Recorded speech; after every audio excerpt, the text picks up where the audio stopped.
Welcome back to PWGC net. अब जैसा कि आप लोग देख सकते हैं कि एक बहुत ही शानदार 90 डेज प्रिपरेशन स्ट्रैटेजी है, वो मैं आज आप लोगों के लिए लेके आई हूँ। अब अगर हम देखें तो हमारा जो JRF का सपना है वो ज़्यादा दूर तो नहीं है, 90 दिन ही बचे हैं। और एक अगर मैं इसको इस तरीके से बोलूं कि 90 दिन ही बचे हैं, और एक बच्चा कह सकता है कि 90 दिन बचे हैं, बहुत ज़्यादा टाइम है। दोनों तरीके से इसको पॉजिटिव नेगेटिव किसी भी सेंस में लिया जा सकता है। मेरा मानना ये है कि इसको बैलेंस आउट करके मान के चलो कि ये भी सोचो कि हाँ 90 दिन अभी भी हैं, हम बहुत कुछ कर सकते हैं। और एक आपको थोड़ा सा एक एजिटेशन, थोड़ा सा एक डर लगना चाहिए, डर एज एन पॉजिटिव वे में कि बकल अप करना है अब कि 90 डेज ही बचे हैं। तो 90 डेज में हमारी स्ट्रैटेजी क्या रहनी चाहिए, कैसे हमें पढ़ना है, लॉ सब्जेक्ट को स्पेसिफिकली हमें कैसे टारगेट करना है, वो मैं आज आप लोगों के लिए लेके आई हूँ स्टूडेंट्स। तो सबसे पहले तो अपन देखते हैं कि क्या ये क्वेश्चन उठता है बच्चों के दिमाग में। बहुत सारे स्टूडेंट्स ऐसे होते हैं जो ठीक है लेट ज्वाइन करते हैं, उनको रियलाइज लेट होता है कि अच्छा हमारे लिए JRF एक गोल होना चाहिए, या किसी को पता नहीं होता है तो वो इस चीज़ से रूबरू होते हैं कि अच्छा JRF जैसी भी कोई एक चीज़ एग्जिस्ट करती है असिस्टेंट प्रोफेसर बनने के लिए। तो क्या 90 डेज काफ़ी हैं, ये क्वेश्चन उठता है। तो अब अगर अपन बात करें, मुझे बताओ कि क्या नंबर ऑफ डेज कभी भी डिसाइडिंग फैक्टर हो सकता है क्या? हाँ, अगर हम देख रहे हैं कि कोई UPSC का आपका एग्जामिनेशन है जो कि 4-5 ऑल दो UPSC प्री भी लोग बाग क्लियर करते हैं, वो हम सुनते हैं, वो अलग बात है। लेकिन नेट जैसा एग्जाम अगर उसके लिए 90 डेज बचे हैं तो नंबर ऑफ डेज हमें नहीं देखने। क्यों नहीं देखने हैं? क्योंकि UPSC का सिलेबस बहुत वास्ट है। ज़रूरी नहीं है कि वो आपके जो ग्रेजुएशन या PG के सब्जेक्ट्स उनसे मेल खाए, लेकिन 90 डेज वो सब्जेक्ट जो कि हम लोग 5 ईयर या फिर 3 ईयर पढ़ के आए हैं, प्लस अगर हम मास्टर्स कर रहे हैं या 1 या 2 ईयर मास्टर्स है तो उसमें भी पढ़ रहे हैं। तो इस पेपर के लिए अगर हमें 90 दिन मिल रहे हैं तो वो 101% स्टूडेंट्स इनफ हैं। नेट ऐसा कुछ नहीं है कि हमें बहुत सारे साल लगते हैं करने में। अगर हम अब वही बात, डेडिकेशन और कंसिस्टेंसी के साथ अगर 90 दिन भी दें, हम डिसिप्लिन्ड प्लस यहाँ पे आप कह सकते हो 90 कंसिस्टेंट डेज आप दोगे तो नेट क्लियर हो सकता है। क्योंकि बहुत सारे टॉपिक्स हैं जो कि ओवरलैप करते हैं हमारे LLB, LLM, BLLB, BSc LLB के साथ। अगर आप इफेक्टिव तरीके से प्लानिंग करते हो तो सिर्फ और सिर्फ हमें डिसिप्लिन ही है जो हमारे गोल और हमारे अकम्पलिशमेंट के बीच में खड़ा है। That's it. और कंसिस्टेंसी, डेली पढ़ना है, थोड़ा थोड़ा करके चलना है ना। अब अगर अपन देखें कि उसमें डेली प्लानिंग में क्या रहता है, पहले हमें एग्जाम को समझना है। पेपर 2 लॉ है, अभी तक आप एग्जाम के पैटर्न से तो रूबरू हो चुके हैं। 100 क्वेश्चंस आते हैं 200 मार्क्स के। सबसे ज़्यादा हमारे लिए इंपॉर्टेंट क्या है? एक तो स्पीड और एक एक्यूरेसी। हमें स्पीड रखनी है कि इतना भी नहीं कि हम भाग रहे हैं, कॉन्सेप्ट्स को ओवरलुक कर रहे हैं, नहीं। स्पीड एक रिदम वाली स्पीड, एक एक्यूरेट स्पीड जो हमें रखनी है। धीरे धीरे वाली रेस, ये नहीं कि बहुत टू स्लो या टू फास्ट, एक मीडियम पेस पे हमें चलना है ताकि कॉन्सेप्चुअल क्लैरिटी भी आती रहे। अगर असर्शन रीजन क्वेश्चन आ गया, ट्रू फॉल्स क्वेश्चन आ गया, स्टेटमेंट बेस्ड क्वेश्चन आ गया, उसके लिए। और दूसरा, हमारे पास कॉन्सेप्चुअल क्लैरिटी से जो क्वेश्चंस है, अगर हमारे MCQs बाकी जो हैं क्वेश्चंस भी बन रहे हैं, इसके लिए पहली चीज तो आपने क्या करी? सिलेबस पढ़ा। दूसरी चीज PYQ एनालिसिस जो है वो ये बताता है कि क्या चीज रिपीट हो रही है और क्या पैटर्न्स आ रहा है। तो रिपीटेटिव चीजें और जो पैटर्न्स है वो हमें कहाँ से समझ में आते हैं स्टूडेंट्स? प्रीवियस ईयर क्वेश्चन से ही आते हैं। एक दिन देख के बैठो, अपने आप को एक दिन दो क्वेश्चंस के लिए, सिलेबस के लिए, अंडरस्टैंड करने के लिए, तभी हमें समझ आएगा। अब अगर हम यहाँ देखें तो मैं यहाँ पे आपको बता सकती हूँ भाई, जैसे जूरिस्प्रूडेंस है, 10% अगर हम देखें कि क्वेश्चंस हैं 10, अगर हम 100 में से देखें तो 10% हिस्सा वो अच्छा खासा जूरिस्प्रूडेंस से आता है। मतलब 10 क्वेश्चंस तक आराम से जूरिस्प्रूडेंस से आ कम हो सकते हैं कभी डिपेंडिंग, पर ये मैं एक एवरेज लेके चल रही हूँ। उसी तरीके से ज़्यादा हम इसमें ज़्यादा फिगर आउट करते हैं जूरिस्प्रूडेंस। फिर हमारे पास आ गया commercial law, company act, sales of goods, partnership, LLP, contract act, काफ़ी सारी चीज़ें हो गई। फिर हमारे पास आ रहा है कॉन्स्टिट्यूशनल लॉ।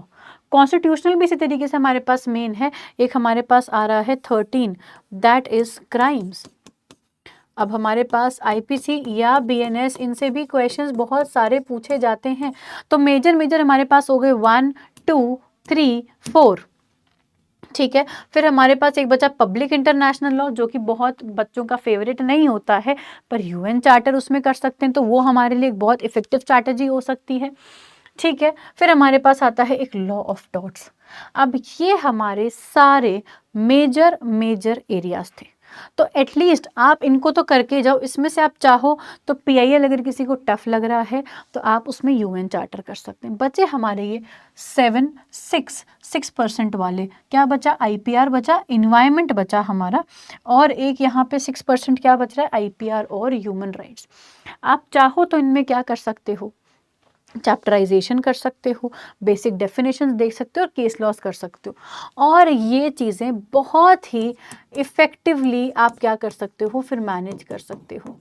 तो यहाँ पे हम देख चुके हैं कि भाई कितने क्वेश्चंस आ सकते हैं। आपको अच्छे से परसेंटेज यहाँ पे दिख ही रहा है। आप देख चुके हैं कि सिलेबस क्या है, आप देख चुके हैं कि पीवाईक्यूज क्या हैं। तो उसके बाद हमें देखना है कि अब ये 90 डेज फॉर्मूला जो है ये कैसे कवर होगा। पहले 1 से 30 दिन में हमें क्या करना पड़ेगा? जितने भी बेसिक 10 यूनिट्स हैं उनको हमें क्या करने पड़ेंगे? 10-10 यूनिट्स हैं, 30 डेज हैं, डिवाइड कर लो। या तो स्टार्टिंग के 10 डेज में पर यूनिट पर डे, मैं कह रही हूँ कि पर यूनिट पर डे में अगर नहीं होती है तो हमारे पास ऐसा नहीं है ना, अभी और हमारे पास 10 डेज बचे हैं। हमारे पास एक्चुअली में 10 यूनिट्स के लिए 30 डेज हैं। तो इसमें अगर हम एक यूनिट को कितने दिन मिल गए? एक यूनिट को अगर इस हिसाब से हम देखें तो 3 दिन मिल गए। यस और नो? आपने शॉर्ट नोट्स निकाल लिए, आपने जो मोस्ट रिपीटेड क्वेश्चंस हैं उनके टॉपिक्स में से आपने अपने जो शॉर्ट नोट्स हैं वो क्रैम करने शुरू कर दिए। पहले 30 दिन आप यही कर पाओगे, कुछ टॉपिक्स छूटेंगे भी। अब आते हैं हमारे नेक्स्ट 30 डेज। फिर वापस हमारे पास क्या है? 30 डेज हैं कवर करने के लिए 10 यूनिट्स, वही 3-3 दिन डिवाइड कर दें। अब और 3-3 दिन आप लेके चलो कि हमारे जो टॉपिक्स छूट गए थे पिछले यूनिट्स में, या जो हमें याद नहीं हुए आर्टिकल सेक्शंस, वो हमें याद करने हैं, ठीक है। और अब यहाँ पे आप क्या स्टार्ट कर दो? प्रीवियस ईयर क्वेश्चन सॉल्व करना स्टार्ट कर सकते हो। यहाँ पे हमने क्या किया है? पीवाईक्यूज अगर नहीं भी कर रहे हैं हम अगर टॉपिक को अच्छे से कवर कर लें तो वो भी हमारे लिए क्या होता है स्टूडेंट्स? काफ़ी होता है, ठीक है। यहाँ पे अगर हम टॉपिक्स को कर लें तो वो भी हमारे लिए काफ़ी होता है। फिर आता है हमारा थर्ड फेज, जो कि हमारा फाइनल लैप है। क्या करना है? ज़्यादा से ज़्यादा रिविजन। अब रिवीजन किस बेसिस पे होगा? मैं बोलूँ सिर्फ कॉन्स्टी का ही कर लो, नहीं ना, पर्सन टू पर्सन डिपेंड करेगा। तो जो जितना रिवीजन जिस चीज़ का करना चाहिए, जिस टॉपिक को वो लगता है कि ज़रूरी है, वो उसका रिवीजन करे। ज़्यादा से ज़्यादा मॉक लगाने हैं आपको, पीवाईक्यूज प्रैक्टिस करने हैं, चार्ट्स रखने हैं, निमोनिक्स रखने हैं। ये सारी चीज़ें लास्ट के 30 दिन में काम आएंगी। अब इस जो आपके 3 फेजेस हैं, इसमें भूलना मत स्टूडेंट्स कि आपको यहाँ पे हर चीज़ के साथ पेपर 1 को बैलेंस करना बहुत इम्पॉर्टेंट है। मैंने सब्जेक्ट्स बता दिए आपको कहाँ से कितना कवरेज आता है, उस अकॉर्डिंग आपको अपना डिसाइड करना है। जैसे जूरिस्प्रूडेंस से आते हैं 8 से 10 क्वेश्चन, कॉन्स्टी से 12 से 15, क्राइम्स, टॉर्ट्स और फैमिली को मिला के 14 क्वेश्चन, आराम से इससे ऊपर ही जाता है। ये मैं आपको मैक्सिमम बता रही हूँ, ये मैं आपको मैक्सिमम बता रही हूँ, इससे ऊपर ही जाते हैं। मिनिमम बता रही हूँ, सॉरी, मिनिमम बता रही हूँ मैं ये आपको। मैक्सिमम तो बहुत ज़्यादा जाता है, ठीक है। अब क्या हर बार जाता है? नहीं, डिपेंड करता है कौन सा किस तरीके से एग्जाम आ रहा है, बट उस अकॉर्डिंग हमें डरना नहीं है। हमें तो एक पेस बनानी है, हमें तो एक आधार चाहिए कि भैया इतने क्वेश्चंस तो आते हैं, हमें वो तो करके जाने हैं, ठीक है। फिर आते हैं हमारे पास international law and human rights, इनके 8 क्वेश्चंस आते हैं, ये मिनिमम साइड पे ही चलता है। फिर बचा कॉन्ट्रैक्ट, कंपनी, आईपीआर, फैमिली, ये बाकी जो हमारा सारा सिलेबस है वो कवर करते हैं। तो दिख रहा है ना हमको कि ये स्टार्टिंग के 3 यूनिट्स मोस्ट इम्पॉर्टेंट है। ये स्टार्टिंग के 3 यूनिट्स बहुत ही ज़्यादा इम्पॉर्टेंट हैं। यस, है ना। तो ये चीज़ तो हमारे लिए क्लियर होती है। 3 फेजेस में मैंने आपको डिवाइड कर दिया कि आपको कैसे कैसे अपनी स्ट्रैटेजी रखनी है। सोचो, आपको क्वेश्चंस बता दिए, आपको मोस्ट इंपॉर्टेंट सब्जेक्ट्स बता दिए, आपको एक टाइम टेबल भी बता दिया। अब भी नहीं हो सकता है क्या जेआरएफ? अब तो लग रहा होगा कि पॉसिबल है, अब तो लग रहा होगा कि पॉसिबल है जेआरएफ, बिल्कुल पॉसिबल है स्टूडेंट्स, है ना। तो आई थिंक कि ये जो अब 90 डेज की स्ट्रैटेजी अगर आप फॉलो करेंगे तो दिसंबर में हम लोग सीधा आपके जेआरएफ के एग्ज़ाम के बाद ही मैं चाहूँगी कि हम आपसे मिलें और एक बहुत ही हर्ष और खुशी का एहसास हो तब हमें, है ना। Plan, revise and again repeat. Plan, revise, repeat, यही हमारे पास सोल्यूशन है। हमें जितना ज़्यादा रिवीजन हो, जितना ज़्यादा अगर अपन बात करें पीवाईक्यू सॉल्व कर पाए, मॉक सॉल्व कर पाए, उससे इम्पॉर्टेंट हमारे लिए कुछ नहीं है स्टूडेंट्स। तो ये 3 फेजेस को ध्यान रखना, इम्पॉर्टेंट टॉपिक्स को ध्यान रखना और पीवाईक्यूज करते रहना। आपका पेपर 2 लॉ में मैं आपसे प्रॉमिस करती हूँ कि आप एक्सेल करेंगे, है ना। और अपनी उद्गम सीरीज तो चल ही रही है। इसके अलावा कोई भी डाउट हो तो आप मुझे हमेशा पूछ सकते हैं, टेलीग्राम चैनल है। So I think that's it for today students, है ना। आई होप ये सेशन आपके लिए हेल्पफुल रहा होगा। So all the best, plan, revise and repeat.